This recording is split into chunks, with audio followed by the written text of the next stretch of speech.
verdade é que não é muito fácil perceber o lugar certo num período tão complicado como o nosso, onde um sem número de denominações com liderança de todos os tipos dizem fazer a vontade de Deus, dizem ter a aprovação, muitos usam de artifícios e a própria Bíblia reconhece, né, que os praticantes da religião, eles teriam de certa forma poder para realizar alguns sinais que dificilmente seriam entendidos com clareza, interpretados corretamente, enfim, a possibilidade de errar na escolha do caminho, ela é realmente bastante grande. Tanto é que Jesus disse, né, o caminho do desagrado é largo e são as massas que acabam entrando por ele.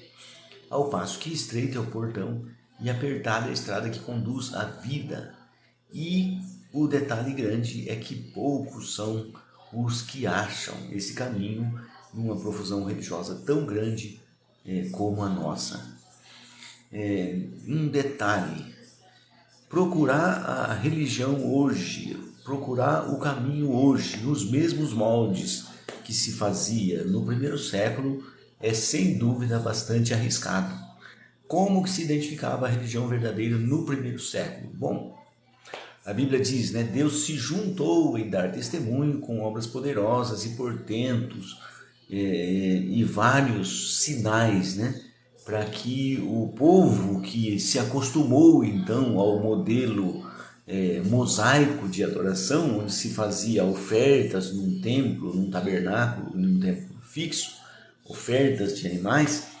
Então aquele modelo de adoração avançou por muitos séculos, e para explicar e para ajudar o povo a entender que aquele modelo tinha passado, cumpriu o papel, e então um novo modelo de adoração precisava ser adotado. Foi aí que Deus entrou, né? Jesus estava na terra nesse tempo, e Moisés era o grande homem e Jesus era o homem pequeno. E agora, como que Deus faria para que Jesus acabasse sendo, né, bem visto e colocado no lugar onde era o lugar dele, né, como o maior de todos os profetas? Aí então os milagres eles fizeram grande diferença, porque ao ver as realizações de Jesus, a massa dos judeus, grande parte dos judeus, conseguiram perceber que o modelo mosaico de adoração deveria ser deixado do lado e sim seguir esse homem Jesus, que tinha todas as credenciais do profeta enviado. Olha, detalhe, embora os judeus na massa, na maioria dos casos, eles não esperavam alguém semelhante a Jesus.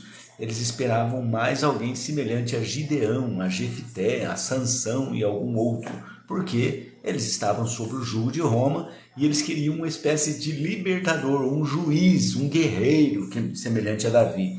De repente vem Jesus, então muitos ficaram muito decepcionados com aquilo, né? E embora teve o arranjo angélico, o anúncio angélico e várias manifestações de Jesus ser o Messias, o enviado de Deus, ainda assim a massa dos judeus tiveram grandes problemas, grandes dificuldades, inclusive o homem formado Saulo de Tarso. Enfim, acabou-se entendendo que a lei cumpriu o papel e de agora para frente se precisava seguir a Jesus, né, um modelo de adoração atualizado, ou mais atualizado daquele tempo. Isso ficou evidente, obviamente, pelos milagres que Jesus fez, né? A ressurreição dos mortos, a cura de pessoas, os milagres do alimento, o andar sobre o mar, enfim, um monte de milagres que Jesus realizou, que mostrou qual era a verdadeira adoração naquele período.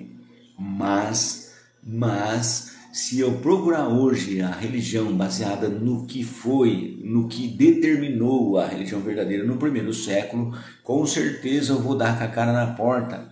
Não dá para fazer isso de novo, porque a Bíblia diz, né, quer haja dons, eles cessarão, quer haja poder de realização de milagre, eles cessarão. Ou seja, aquilo cumpriu o papel naquele tempo e não é mais assim agora. Hoje nós vivemos um período de teocracia, um período no qual Jesus foi entronizado no céu invisível e ele coordena um trabalho de pregação a nível global, e todo o espírito que se espera do cristianismo verdadeiro, ele está concentrado em pregar e não em ressuscitar pessoas, em falar em línguas, em curar pessoas, nada disso. Deus não pode interferir com essas coisas hoje, sabe por quê?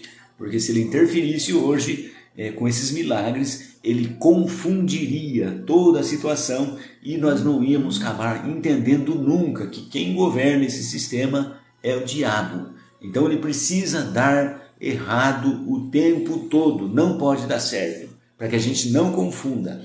Ele dando errado, como dá sempre errado, ainda assim as massas da humanidade concluem que é Deus que está governando. E Jesus disse que não, é o diabo. Entendeu? Então toda vez que tem uma calamidade, se Deus interferisse com alguma coisa para tornar a calamidade menos pior, nós, a grande maioria dos chamados cristãos, não ia entender nunca que quem está governando é o diabo e não Deus. Quando Deus estiver governando, vai haver justiça, paz, harmonia, igualdade social e tudo o que a Bíblia diz que vai haver debaixo do reino dele.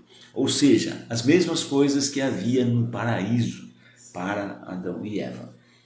Sendo assim, é preciso atualizar em termos de adoração e, obviamente, é preciso atualizar também em termos de procurar o caminho. Porque se procurar o caminho hoje nos moldes que se encontrou o caminho no primeiro século, vai dar com a cara na porta, vai entrar em qualquer porta, vai ficar no caminho errado e não vai ter como Deus alcançar, mesmo com uma grande benignidade merecida que ele tem estendido aos povos, independente da cor, raça, nacionalidade, enfim, Deus não está interessado na tua conta bancária. Quando algum líder partir para essa direção, você já sabe que está no caminho errado. Se alguma pessoa ele promove demais os assuntos materiais, cai fora porque você está na porta errada. Se algum líder, ao pegar e começar a falar, não faz uso das escrituras, cai fora porque você está no lugar errado. Entendeu? Se algum líder mistura Jesus com o Todo-Poderoso, você está no caminho errado, sai daí. Então é desse jeito. Na verdade é muito simples, né? Quer ver mostrando que é muito simples? O exercício da fé, em verdade, ele sempre foi vigoroso. Então quando uma pessoa pensa assim, viu?